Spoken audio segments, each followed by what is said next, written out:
Matagal na ako niyayaya ng asawa kong pumunta dito sa Expasa para itong turbina. Alam mo yung mga rest area kapag matagal na biyahe. So, yung mga motorista, magre-rest muna dito. At ito nga, nagpunta na kami, hinayaan ko na siya. Sabi ko, sige, maglakad na tayo. Naglakad kami dyan, halos mga 3 kilometers din nilakad namin papunta dyan sa Expasa. Dito talaga, na-amaze ako kasi para siyang turbina. Kung taga Batangas ka or ano, para stop area yon na magre-rest muna yung mga pasahero para makabili ng pagkain, para sa mahaba-habang biyahe. Pero dito medyo kailangan mo talaga ng pera para bumili kasi yung isang Wagyu, di ba, 1,200. Barbecue lang sa atin para mga 20 pesos pwede na eh. At syempre, pag marami tayong basura, itapon muna natin dito. Pag marami kang basura sa kotse mo, so itapon mo muna dito at nandito nga yung mga bus na nagpapahinga rin at yung iba bumibili ng mga souvenirs ganyan dito para pag uuwi na, pag malapit na sa uuwian. At na-amaze ako dito, tingnan nyo, meron ditong road traffic information na makikita mo yung real time na nangyayari sa dadaanan mo. So, ayan, medyo maulan daw. At dito ako na-amaze, yan na may banggaan. So, makikita mo na, naku, ano tayo dito. Traffic tayo. Saan pa kaya pwede umiwas, mga ganyan.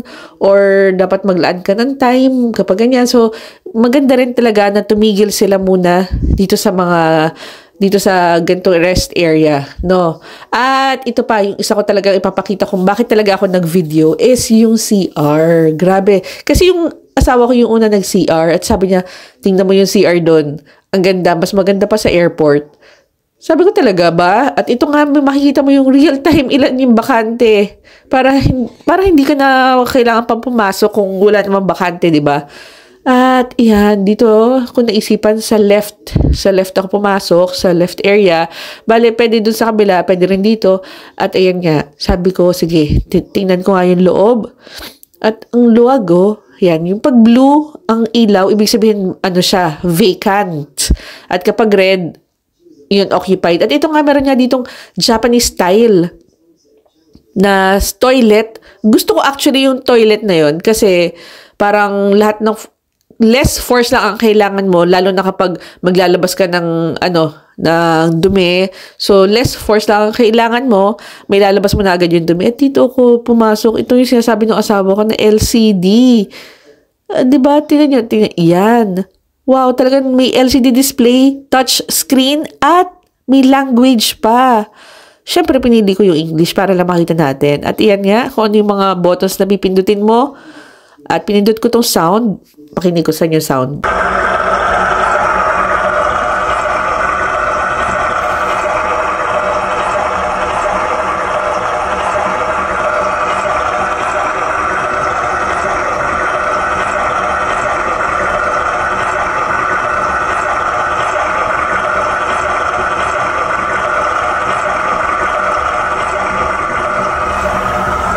Astig, di ba? May sounds talaga kasi medyo nahihiya yung mga Japanese kapag nagwiwiwi sila. Tas yung iba, di ba?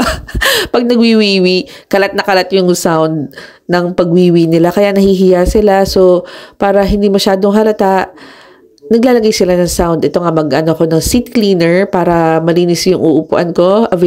Available din yan sa mga CR dito sa Japan. At ito yung pinaka gusto ko talaga dyan.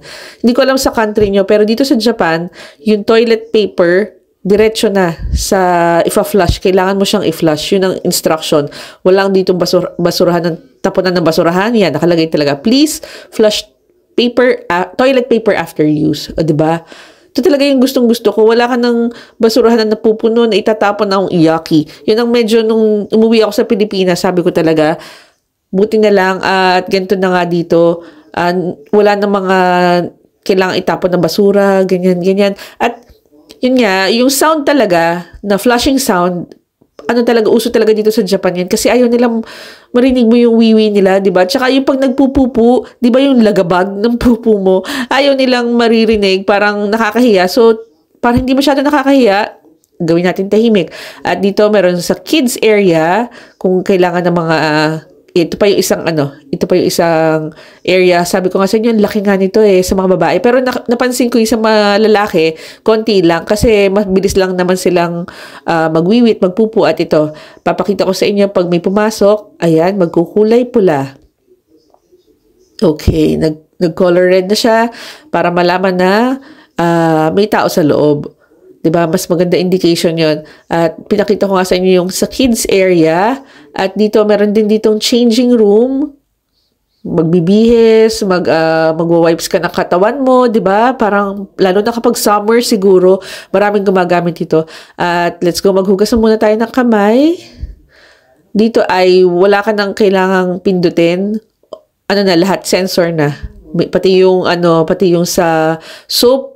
At kapag winter, guys, hot water pa yung ilalabas niya kapag winter. Ang sarap talaga. Mainit, warm, napaka-sarap sa pakiramdam. So, lalabas na tayo at pinakita ko na sa inyo yung loob nitong CR na napakalinis. Mas gusto ko to kaysa sa airport. Pero understandable naman kasi pang motorist, na lang talaga to sa mga nag-stop over after a long drive. Bye!